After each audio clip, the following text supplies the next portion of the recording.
महाराष्ट्रात अनेक गडकिल्ले आहेत, पण काही असे आहेत जे अजूनही अंधारात आहेत, विसरले गेलेत आणि त्यांचं रहस्य आजही उलगडलेलं नाही. हा आहे राजधर किल्ला. नाशिक जिल्ह्यातल्या चांदवड तालुक्यात सह्याद्रीच्या कुशीत दडलेला. लोक म्हणतात हा किल्ला पाहिल्यावर मनात एक विचित्र शांतता आणि भीती दोन्ही एकाच वेळी निर्माण होते. राजधर फक्त एक किल्ला नाही, तो एक अनुभव आहे, एक थरार, एक रहस्य आणि कदाचित एक अशी गोष्ट जी अजून कोणालाच समजलेली नाही.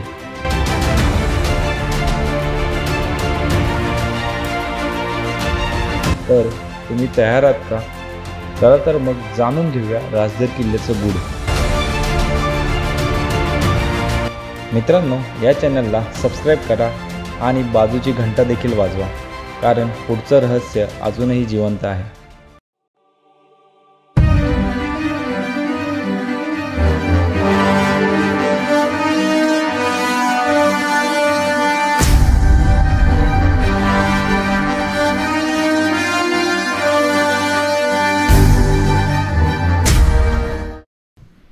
जय शिवराय मित्रांनो, मी विनोद ठोकळ गडसवार या चॅनलमध्ये पुन्हा एकदा स्वागत करते.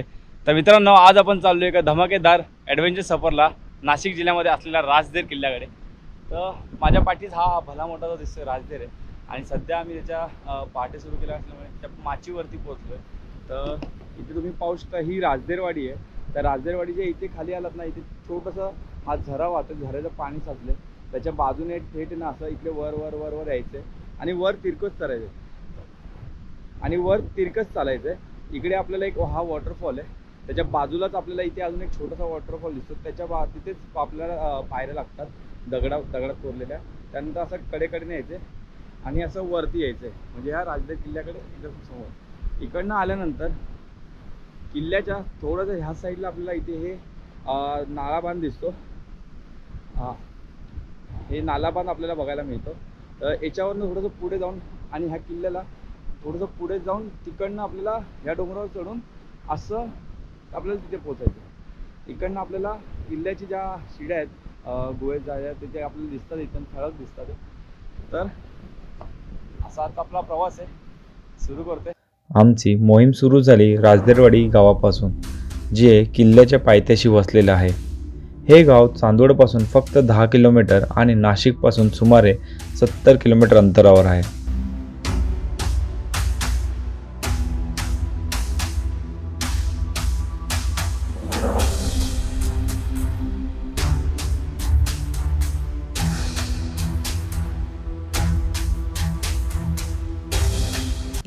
तर मित्रांनो, पाऊण तासाच्या ट्रेकनंतर आपण येऊन पोचलोय किल्ल्याच्या वरच्या माचीला, जिथे आपल्याला ही शिळा बघायला मिळते. हे विरगळ आहे आणि विरगळ म्हणजे तुम्हाला माहिती आहे की त्यावेळेस जे सैनिक होते त्यांची वीर पराक्रमाची गाथा सांगण्यासाठी तेव्हा कोणती लिपी नव्हती, त्यामुळे ते लोक असे दगडामध्ये कोरून ठेवायचे की त्याने वर्षानुवर्ष त्यांचे ह्या गोष्टी लक्षात राहाव्या म्हणून. आणि त्याच्याच बाजूला आपल्याला बघायला मिळतं इथे ह्या किल्ल्यावर एवढ्या वरती हे तलाव, आणि काय सुंदर वाटतंय. तुम्ही पाहू शकता की एवढं जबरदस्त आहे आणि त्याचं पूर्ण किल्ल्याचं रिफ्लेक्शन त्या पाण्यात उतरतंय. सॉलिड आहे. आणि इकडनं बाकीचे जे किल्ले दिसतात या पाण्याच्या हिशोबाने काय सॉलिड वाटतं. नक्की सांगा हा व्ह्यू कसा वाटला तुम्हाला. काही वेळातच आम्ही येऊन पोचलो विरगळाकडे आणि तिथून दिसणारे दृश्य श्वास रोखून धरणारे होते.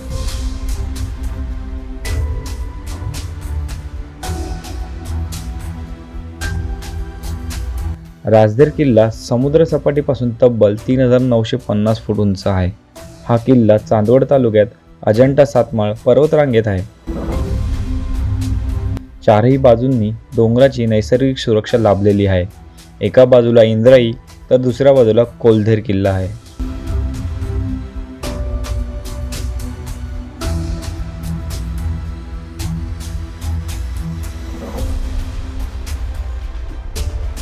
मित्रांनो, विरगळ बघून आपल्याला असंच या दिशेने वरती जायचे. हे इथे विरगळ आहे हे, आणि इथून आपल्याला असंच या सरळ या पठारावरून असं इकडे वरच्या ह्या टोकावर जाईल. तिकडनं आपल्याला असं हे वरतून आपल्याला तिथे शिडी दिसत असेल तुम्हाला, ती इथे पोचायचं आहे. शिडीतनं वरती असं किल्ल्यात आणि पूर्ण किल्ला एक्सप्लोर करायचा.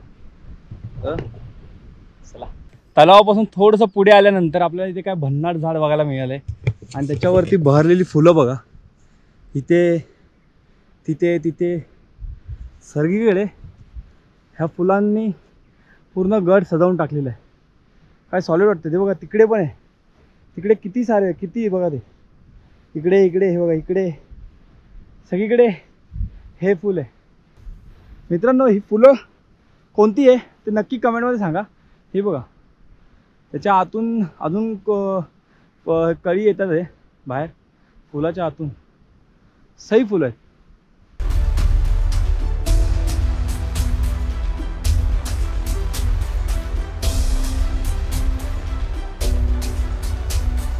हा जो तलाव आहे ह्या तलावापर्यंत आपण प्रॉपरली येऊ शकतो. पण त्याच्या पुढे येताने आपल्याला इथे हे म्हशी वगैरे चरायला भरपूर प्रमाणात आणि त्यांच्या येण्याने इथे भरपूरशा पायवाटा झालेल्या आहेत. त्यामुळे पायवाट प्रॉपर सापडत नाही.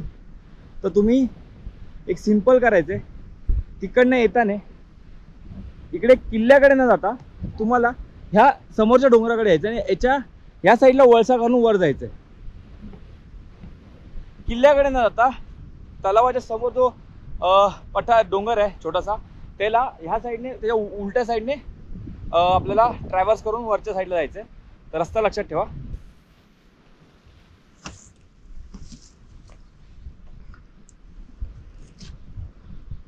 डोंगर चढताना ही बोट आहे ना, ही बोट अशा खोबण्या शोधायच्या, अशा खोबण्या या खोबण्यात अशा फसवायच्या आणि ह्या असा पायाचा असं झोल देऊन असं वर घोरपडीगत चढल्या जायचं.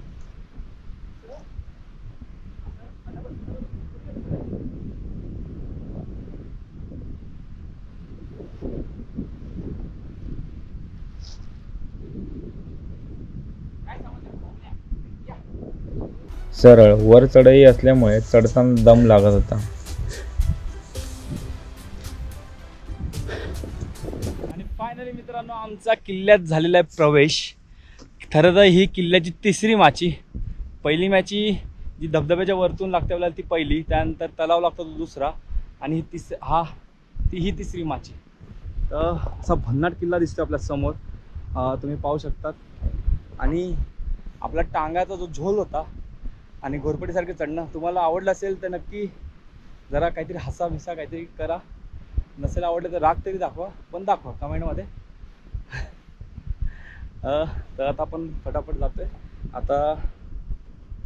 आता वाजलेले 8 म्हणजे आम्ही जवळजवळ 6:30ला ट्रेक चालू केला. 1.5 तासात आम्ही पोहोचले पठारा त्याच्या वरच्या माचीला. आता आम्हाला इथून फक्त 10 ते 15 मिनटात आम्ही त्या पायऱ्यांपाशी पोहोचून तिकडनं वरती म्हणजे हा किल्ला जवळजवळ आम्ही 11पर्यंत संपून करायचे. खाली उतरू आणि ही आमची अचिव्हमेंट असणार आहे कारण आम्हाला इथून जायचं पुढे आणि त्या किल्ला आम्हाला वेळ द्यायचा होता. तर चला पळत जाऊ आता. काही वेळातच आम्ही येऊन पोचलो तिसऱ्या माचीवर. इथे हवा असल्याने एकदम फ्रेश वाटत होतं. आता पुढेच आम्हाला भेटणार होता नरकासूर. आम्हाला बघा नरकासूर मिळाला. नरकासूर आठवला का काय आहे?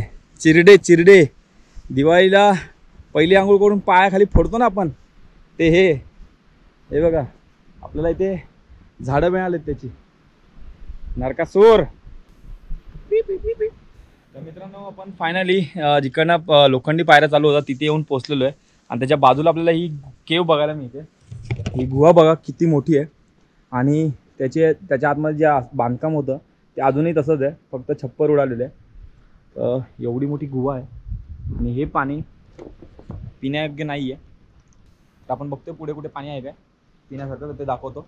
पण हे स्ट्रक्चर फार जबरदस्त आहे. हे बघा आणि ही गुहा तिकडे दडलेली आहे तिकडे ती कोपऱ्यामध्ये. जवळून दाखवतो. हे ते स्ट्रक्चर आहे. हे बघा सॉलिड आणि तिकडे अजून एक गुहा आहे ती बघा.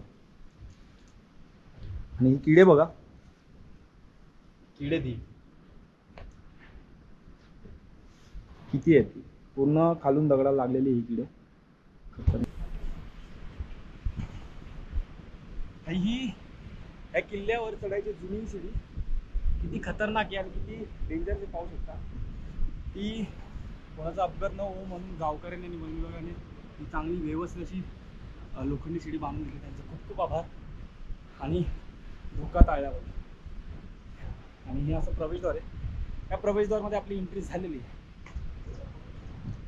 वाईसा काय कडक. पूर्वी धोकादायक असलेली ही जागा 2019 मध्ये वन विभागाने लोखंडी पायऱ्यांनी सुरक्षित केली. लोखंडी पायऱ्या चढून पुढे कातळात खोदलेल्या 100 पायऱ्या चढून आपला बालेकिल्ल्यात प्रवेश होतो.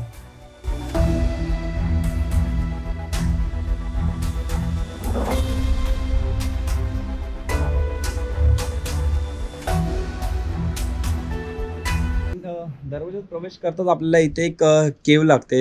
इथे पहारेकरी राहण्याची जागा होती. या देवड्या आहेत, या 2 देवड्या आहेत लागोपाठ इथेही. आणि तसेच ह्या पायऱ्या, कातळखोरी पायऱ्या फार भन्नाट आहे. नाशिक जिल्ह्यातील भरपूरशा किल्ल्यांवरती अशा कातळखोरी पायऱ्या जे आपल्या मनात एकदम असं जागा करून जातात त्यांना पाहता क्षणी.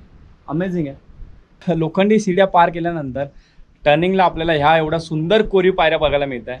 हे बघा तिथपर्यंत आहे. जवळपास 100 ह्या पायऱ्या आहेत.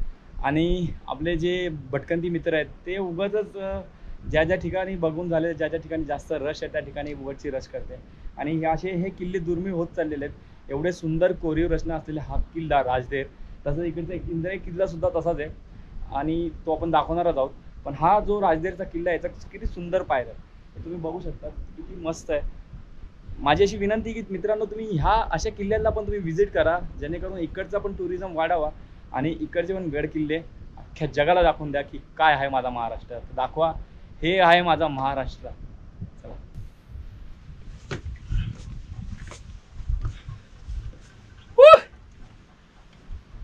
पायऱ्या खूप दमछाक करणाऱ्या होत्या. इथे नॉनस्टॉप चढल्यामुळे पायात क्रॅम्प यायला लागले होते. थोडं वर येतात उद्ध्वस्त झालेला प्रवेशद्वार नजरेस पडतो आणि तसंच वर चढून डाव्या बाजूला दाट झाडात आपल्याला ही वास्तू बघायला मिळते जी पूर्णपणे झाडाच्या खोडाने वेढलेली होती.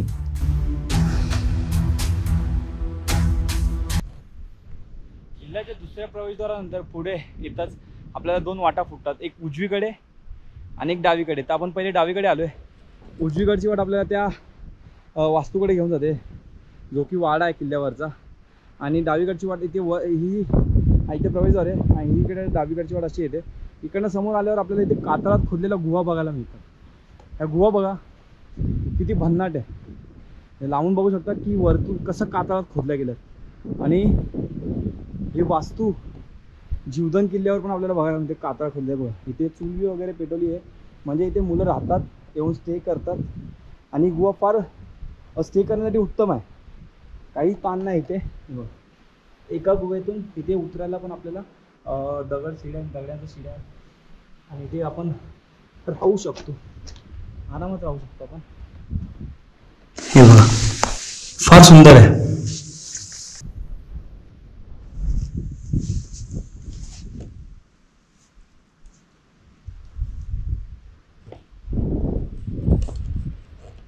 गुहेच्याच बाजूला इथे आपल्याला मंदिरासारख्या आकारामध्ये पाणी बघायला मिळतंय. पाण्याची टाकी आहे आणि किती सुंदर आहे बघा. हे पाणी आपण पिऊ शकतो आरामात गाळून वगैरे आणि स्वच्छ पाणी. स्ट्रक्चरच्या खाली बरोबर आपल्याला अजून एक इथे केव बघायला मिळते. ह्याच्यामध्ये वॉटर टँक आहे. पाणी साचले आणि पाणी खूप घाण आहे तर हे पाणी पिण्यासारखं नाही. त्याच्या आतमध्ये जी वॉटर टँक आहे कदाचित त्याच्या आतमध्ये स्वच्छ असू शकतं कारण छोटी आहे, तिथे झिरपत असेल पाणी. पण म्हणजे स्ट्रक्चर खतरनाक आहेत. ह्या फोर्टमध्ये स्ट्रक्चर खूप अमेझिंग आहेत. तुम्ही पाहू शकता कसं कोरलेले आहेत, किती बारीकाईने ते गोष्टी केलेल्या आहेत. या मार्गावरून वर चढताच आम्ही पोहोचलो एका मोठ्या तलावाजवळ. अविश्वसनीय सौंदर्य आणि इथे काही असं बघायला मिळालं ज्याने आम्ही सर्व घाबरलो. दुसऱ्या गुहेपासून थोडंसं सरळ पुढे आल्यानंतर आपण डायरेक्ट इथे तलावापाशी येऊन पोहोचतो. आणि किल्ल्यावरती एवढं मोठं तलाव आणि पाणी पण खूप साफ आहे. याचं आंघोळ पण करू शकतो, पाणी गाळून उकळून पिऊन पण शकतो आपण पाणी. आणि इथेच पुढे महादेवचं मंदिर कुठे ते झेंडा लावतं ते काय हां तर हां ते बघ तिकडे. आणि त्या काठ्यावरती तलावाच्या तिकडे महादेवाचं मंदिर दिसते. तर पाणी फार स्वच्छ आहे. इथे किती मोठी सापाची कातडी बघा. नाग वाटते दादा मला. खोबरं आहे बघून घे तरी पण आजूबाजूला. बाबा किती मोठी सापाची कातडी. आता फिरा हातात, हातात घेऊन दाखव ना. ये भाई संभाल के चलो इधर है भाई, कोबरा इधर. हा तरी पण हो कुठे कोबरा सापाची चामडी किती मोठी आणि किती जाडी आहे बघा. थरथरतोय मी. आता उचल ना. कोबराची कातडी सरळ सरळ हे जवळपास असू शकतो, पाण्याच्या जवळ. तो निघा लवकर इथून नाही. चला. तर इथे मंदिर आहे महादेवाचं, हे बघा. आता इथून खाली जरा जागा नाही, त्या साईडनेच खालून यायचं होतं. गडावरील तलाव खूप मोठा आणि सुंदर होता, पण तिथे आम्ही जास्त वेळ थांबलो नाही, कारण आजूबाजूला गवत आणि त्यात सापाची भीती, त्यामुळे फार वेळ थांबता आलं नाही. लगेचच आम्ही गडाच्या माथ्याकडे जायला निघालो.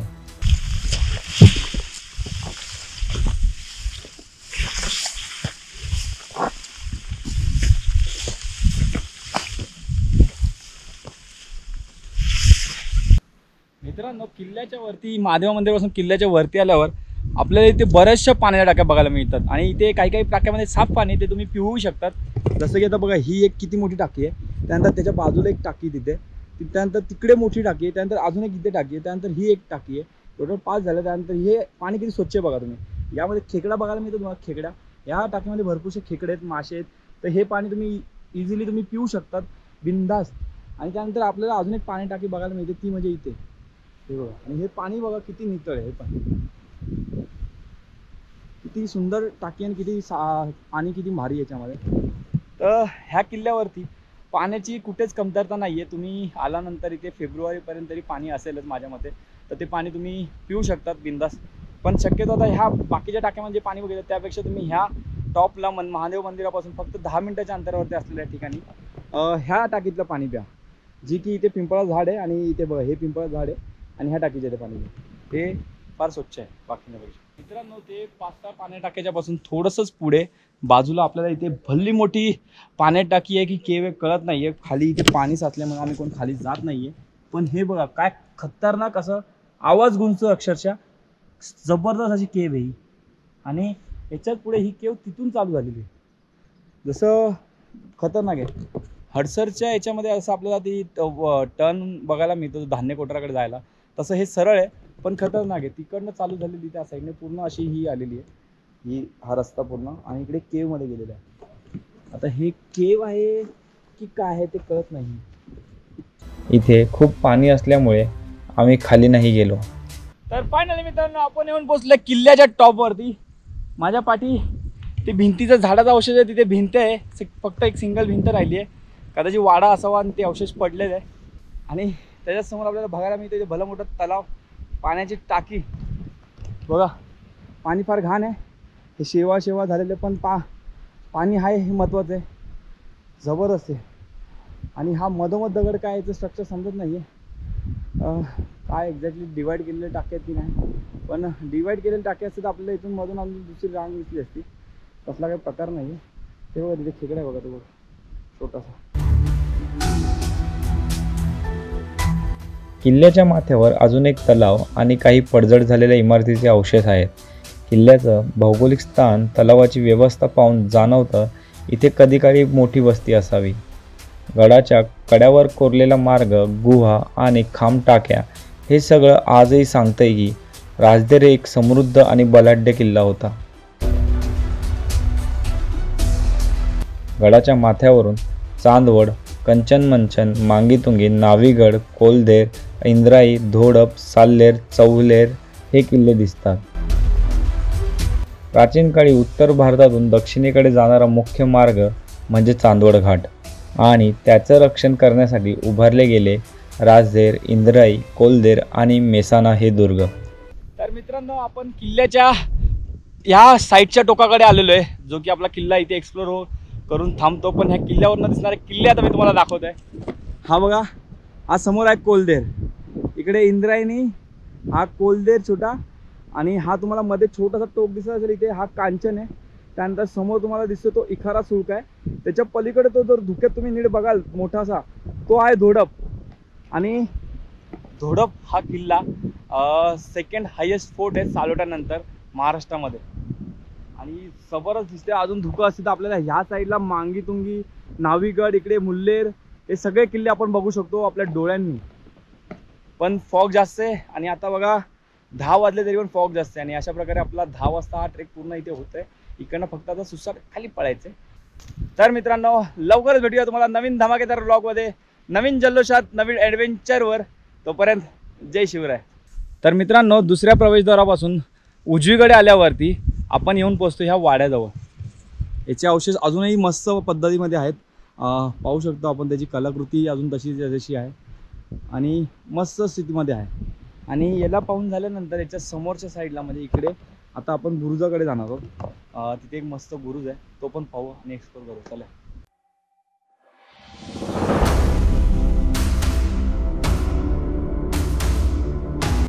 गडमाथा फिरून झाल्यावर पुन्हा प्रवेशद्वाराकडे आल्यावर उजवीकडच्या वाटेने आपण ह्या गडावरील एकमेव इमारतीजवळ येऊन पोहोचतो, जी अजूनही आपलं अस्तित्व टिकून उभी आहे. किल्ल्याच्या या टोकाकडून बघता किल्ल्याचा वरचा माथा गणपतीच्या सोंडीप्रमाणे भासतो. या किल्ल्याचं एक काय गुपित आहे हे आजही कोणाला कळालेलं नाही.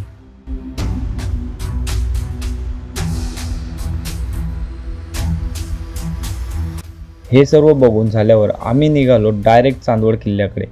पुढच्या भागात बघूयात चांदवड किल्ला.